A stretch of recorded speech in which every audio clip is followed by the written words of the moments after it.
Ethiopia is going to have national elections on the 21st of June 2021. The election will be the sixth election held since Ethiopia embarked on a process towards multi-party elections some 30 years ago, and the first under Prime Minister Abiy leadership. The federal government and the National Electoral Board promised that this will be Ethiopia's most free, fair, and competitive election, with 46 political parties competing, with more than 37 million voters registered to vote in over 40,000 polling stations throughout the country.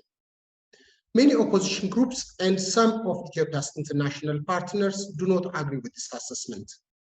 Previous polls have been marred by irregularities and claims of electoral fraud, including the last election in 2015, from which the current leadership draws its mandate. Originally scheduled for August 2020, the elections have been postponed twice due to the COVID pandemic and more recently due to logistical issues. Preparations have been hampered by widespread ethnic and political violence, including a political and military conflict and humanitarian crisis in Tigray since November 2020, which means the elections will not take place in the region. Ethiopia's national parliament has a total of 547 seats divided regionally among the country's ethno-linguistic federal states. As well as the 2021 election will not be held in Tigray, which has 38 parliamentary seats, Nebe announced that elections in the Somali and Harar regions would be postponed until September, citing irregularities and problems with printing of ballot papers. Polls will also not take place in some parts of Oromia, Benishangul Gumuz, Southern, and Amhara regions, mainly for security reasons. 46 political parties will contest in this election, with 20 national parties and the rest regional. The ruling Prosperity Party has nearly 2,800 candidates for parliamentary and regional elections. The Ethiopian Citizens for Social Justice Party, known as IZEMA, NAT, and the Freedom and Equality Party follows with 1,540, 605, and 578 candidates, respectively. The main challenge to the incumbents, however, is expected to come from IZEMA, National Movement of Amhara, or known as NAMA, and the Balderas for Genuine Democracy Party, largely in terms of the seats in the Amhara region and some urban areas, including the capital, Addis Ababa. The Ogaden National Liberation Front will be expected to challenge the Regional Prosperity Party in the Somali region in September, should the vote take place then. The Afar People Party has also a chance to win some seats in Afar region. In Oromia, which is the biggest regional constituency with 178 parliamentary seats and has the largest number of registered voters at 15 million, all the major opposition parties have boycotted the election, citing harassment and uneven playing field. Insecurity means the vote will not be held in several areas of Western Oromia. The imprisonment of senior leaders from the OFC, OLF, and other political parties means that the Prosperity Party will likely win most of the seats. It looks inevitable that the ruling party will win, and the main question is by what margin.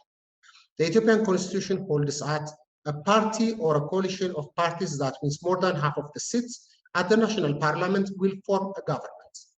However, there is an ongoing debate if that should be from a total of 547 seats or from the number of seats which will be included in the election. In case of the latter, the incumbents will not be obliged to have 274 seats to be declared as a winner. Even in good times, the country's underdeveloped road and communication infrastructure would impact the holding of smooth elections. The fact that this election is being held with the rainy season start makes things more problematic. Ethiopia's military was given the responsibility for ensuring delivery of the election materials. However, there is uncertainty regarding this process as much of the armed forces remain tied up in Tigray. With further insecurity and delays, there is a challenge of hiring, training, and deploying more than 250,000 staff to oversee election activities in advance of the polls.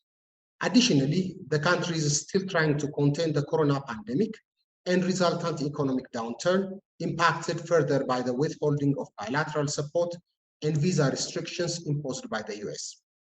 Additionally, Ethiopia has recorded nearly 270 cases of COVID-19, roughly 6% of Africa's total reported cases, and has only received enough vaccine doses to protect 1% of its more than 100 million population. Ethiopia has been considered as a stabilizing power in the troubled Horn of Africa region for many years. Addis Ababa is among the most prominent diplomatic cities in the continent, hosting the Africa Union and UNECA.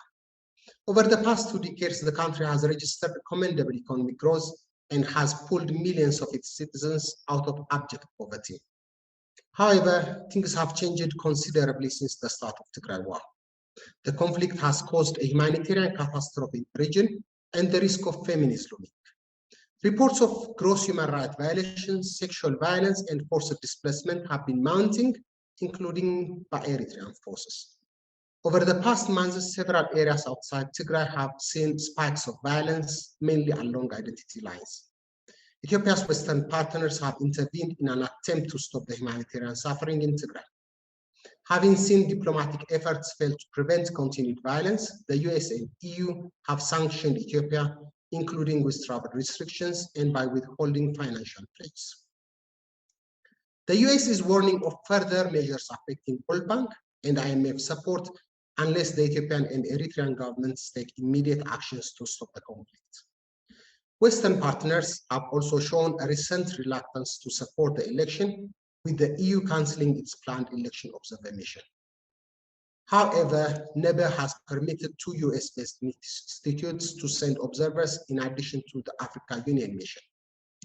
Prime Minister Abiy's government believes the election will give their party a fresh mandate to spearhead their reform agenda, which includes drafting a new constitution and perhaps redrawing of state borders. They have also promised to hold a multi-sectoral dialogue after the election. Ethiopia's major Western backers, however, fear the election could shut the door on a needed national dialogue and negotiated peaceful solution to the Tigray conflict. There is a real risk of election-related violence, especially in Addis and Amhara regions, which would aggravate ongoing tensions and push the country further into uncharted waters. Given the mounting internal and external pressures, it's very difficult to see the government restoring legitimacy through these elections alone, both in the eyes of many of its citizens and its international partners.